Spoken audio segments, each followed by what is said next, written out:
Morning students, उम्मीद है आप सब खैरियत से होंगे। आज हम करेंगे न्यू सिलेबस मैथमेटिक्स बुक 2, जिसे हम D2 भी कहते हैं। और इस बुक का हम करेंगे एक्सरसाइज 10A और 10A का क्वेश्चन नंबर 2। क्वेश्चन नंबर 1 मैं अपनी पिछली वीडियोस में करा चुका हूँ और उसका मैं लिंक आपको डिस्क्रिप्शन बॉक्स में दे दूँगा। स्टूडेंट्स ने क्वेश्चन नंबर 1 देखना है और कुछ समझना है, क्योंकि एक्सरसाइज पाइथागोरस थ्योरम से मुतालिक है। पाइथागोरस थ्योरम के मुतालिक मैंने कुछ पिछली वीडियो में क्वेश्चन नंबर 1 में समझाया था। कोशिश करूँगा इस वीडियो के अंदर भी मैं आपको पाइथागोरस थ्योरम का कुछ बैकग्राउंड बता दूँ। और क्वेश्चन नंबर 2 करेंगे। क्वेश्चन नंबर 2 में क्या लिखा हुआ है हम जस्ट को पहले स्टडी कर लेते हैं, उसके बाद हम क्वेश्चन को सॉल्व करने जाएंगे और फिर हम कुछ में पाइथागोरस थ्योरम के बारे में भी मालूमात हासिल कर लेंगे। क्वेश्चन नंबर 2 जो है वो काफ़ी हद तक जो है क्वेश्चन नंबर 1 से ही सिमिलर है। ये कहते हैं कि find the value of the unknown in each of the following right angle triangle. हमने अननोन की वैल्यू फाइंड आउट करनी है, जो कि नीचे दिए हुए हमारे पास 4 राइट एंगल ट्राइंगल्स हैं। इनमें से हमने बारी बारी पहले 1 पे बी ए बी और देन सी हमने डी की हमने फिगर्स के अननोन की वैल्यू मालूम करनी, यानी कि लेंथ मालूम करनी है राइट एंगल ट्राइंगल्स के। क्वेश्चन नंबर 1 के अंदर जैसा कि हमारे पास ये अननोन है ए मीटर, ये लेंथ में हम फाइंड आउट करनी है। इसकी हमें 39 हमें दी हुई है, इसकी हमें लेंथ 15 मीटर दी हुई है, ये हमें फाइंड आउट करनी है। इसी तरह बी के अंदर हमने ये बी मीटर हमने ये फाइंड आउट करनी है, ये हमें 14 मीटर दी हुई है और हमें 19 मीटर भी लेंथ दी हुई है, दोनों हमें दी हुई है।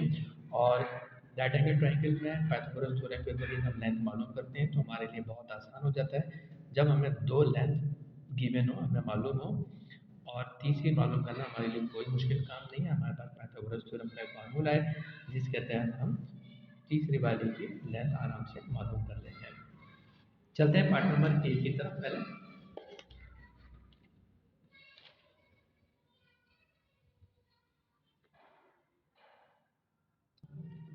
क्वेश्चन नंबर 2 जिसे हमने पहले पढ़ लिया, find the value of the unknown in each of the following right angle triangles. इसमें से हमने अननोन की वैल्यू, ये ए सेंटीमीटर ये अननोन है, इसकी हमने वैल्यू पता करनी है। This is 39 centimetre, this is 15 centimetre, ये दो हमें गिवन है, इसकी हमें मालूम करनी है। राइट एंगल ट्रायंगल हमें पता है जो 90 का एंगल इसमें होता है वो this is the right angle triangle. और राइट एंगल ट्रायंगल के अंदर जो उसकी अपोजिट लाइन होती है वो सबसे बड़ी लाइन होती है, जिसे हम हाइपोथेनस कहते हैं। ठीक है, और ये मैं पिछली वीडियो बता चुका हूँ। और इसमें से एक लाइन जो है परपेंडिकुलर होती है, यानी कि अपोजिट भी कहते हैं उसको, परपेंडिकुलर भी कहते हैं। और एक लाइन जो उसकी बेस होती है या उसको एडजेसेंट भी कहते हैं। आपके बुक के अंदर क्योंकि अपोजिट और एडजेसेंट लिखा हुआ है, तो आप अपोजिट और एडजेसेंट ही याद कीजिए, अदरवाइज इसको परपेंडिकुलर और बेस भी कहते हैं।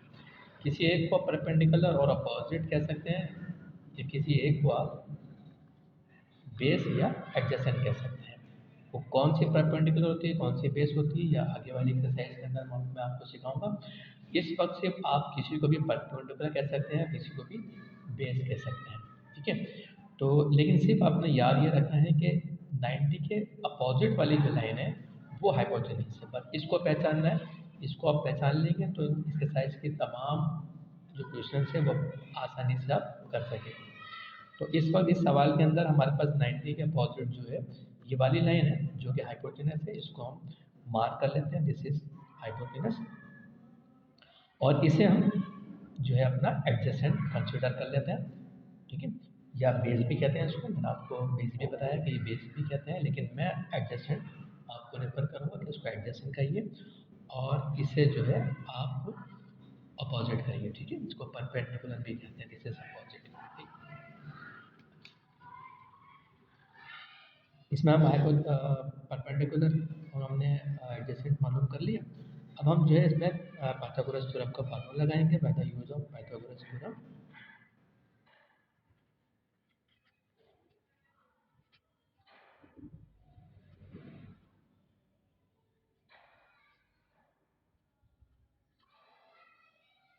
और पाइथागोरस थ्योरम क्या है? This is the Pythagoras theorem का फार्मूला है। इसका फार्मूला क्या है? वैसे असल में ये थ्योरम है, और थ्योरम में और फार्मूला में कुछ फ़र्क होता है। लेकिन फिलहाल आप इसको फार्मूला ही कंसिडर कर लीजिए, हाइपोटेनस का स्क्वायर अपोजिट का स्क्वायर प्लस एडजेसेंट का स्क्वायर। ठीक है, ये फार्मूला बहुत आसान है, आप आराम से इसको याद कर सकते हैं। मैं लिख देता हूँ फिलहाल, इसको परपेंडिकुलर भी कहते हैं अपोजिट को, और इसको एडजेसेंट को बेस भी कहते हैं। ठीक है, जो आपको आसान लगे वो आप याद कर लीजिए, या जो आप पहले याद कर चुके हैं वो यूज़ कर लीजिए।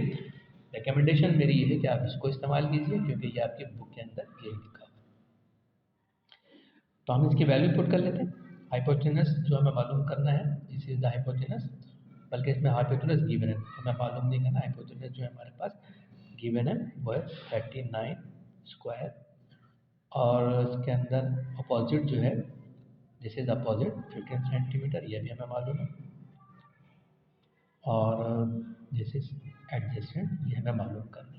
ठीक है, एडजेसेंट मालूम करना है, जो कि ए सेंटीमीटर, हम इसको ए सेंटीमीटर भी लिख सकते हैं। ठीक है, ए कंसिडर चाहिए लेना या ले लिया। फिलहाल हम ए सेंट स्क्वायर का लेंगे स्क्वायर।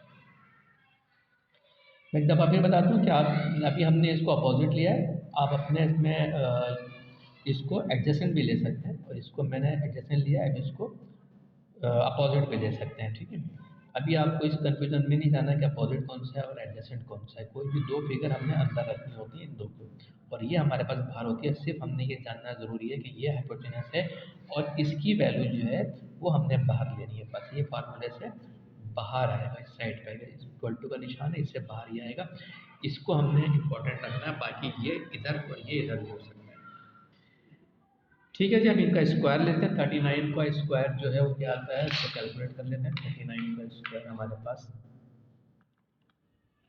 ये हमें मालूम है 39 का स्क्वायर का मतलब 39 को हम दो दफ़ा मल्टीप्लाई करेंगे, 39 को 39 ही से मल्टीप्लाई करेंगे तो हमारे पास आएगा 1521,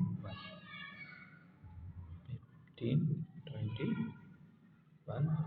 और 15 का स्क्वायर जो हमारे पास है 15 multiply by 15, 2, 2 and 5 plus A square जो है हमें मालूम करनी है, वो तो हमारे पास एज इट इज आ जाएगी।